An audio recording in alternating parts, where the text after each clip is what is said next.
A massive 340-meter park is miraculously suspended 200 meters above the Singapore waterfront, resting securely on 3 independent foundations. To maintain this position, 1.2 hectares of steel, concrete, and water must withstand lateral wind forces and gravity across a 66-meter void. The design was born from a conflict between density and the horizon. Housing nearly 2,600 hotel rooms would typically require a monolithic block, effectively walling off the city from the sea. Instead, the architect split the mass into 3 towers, creating urban windows that preserve the view of the skyline. But choosing 3 separate legs to support one massive roof created a structural crisis. To keep the project from collapsing under its own weight, engineers had to integrate bridge-building technology into high-rise architecture. At ground level, the towers are deliberately curved. Each one consists of 2 wide slabs spread at the base and converge at the top, capturing the roof's load and driving it into the foundation. These 55-story leaning concrete legs created a severe tipping force during construction. Before they were connected at the 23rd floor, the off-center center of gravity put the unfinished towers at risk of buckling. To counter this, high-tensile steel tendons were routed through the core of the concrete walls, acting like internal suspension cables to pull the structure back into alignment. Crews also installed massive temporary steel struts to physically prop up the sloping legs, holding them rigid until the upper floors locked the 2 halves into a single, stable frame. Successfully anchoring the towers was only the prerequisite for the project's most complex phase, lifting the park itself. The SkyPark is a continuous steel truss bridge, longer than the height of the Eiffel Tower. Lifting the 1,400-ton box girders required strand jacking.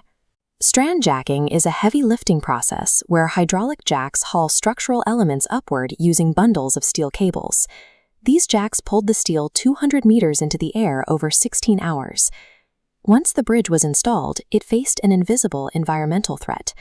High winds hitting the broadside of the towers caused the 3 independent structures to sway at different frequencies. Multi-directional bearings at the bridge spans allow up to 250 millimeters of independent slide, preventing the swaying towers from transferring critical stress into the roof truss.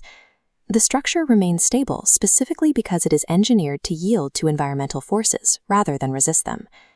At the northern edge, the SkyPark extends into a 66.5-meter open-air cantilever.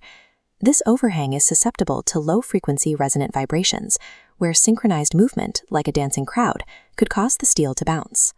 To neutralize this, a 5-ton tuned mass damper is hidden inside the cantilever's belly. A tuned mass damper is a heavy mechanical weight designed to countersway against vibrations, absorbing the energy before it spreads through the steel. Above the hotel rooms sits a 150-meter infinity pool, holding 1.5 million liters of water. Because the 3 towers move independently, a rigid concrete container would eventually crack under the differential sway. Instead, the pool is a series of flexible steel enclosures built on adjustable hydraulic jacks. These allow maintenance teams to manually level the water as the towers settle into the reclaimed land at different rates over time.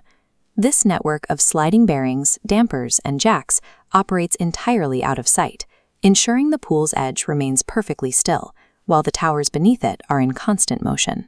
At dusk, the fading ambient light reflects brilliantly off the sweeping silver panels of the massive SkyPark belly. The complex functions as a kinetic organism, balancing 929,000 square meters of high-density space with the environmental forces of the Singapore waterfront. By bridging the 3 isolated towers, the project reclaimed 2.5 acres of green space that would have otherwise been lost to the building's footprint. By resolving the conflict between extreme density and the open horizon through high-altitude engineering, the project demonstrated that a high-rise complex can function as a single continuous landscape.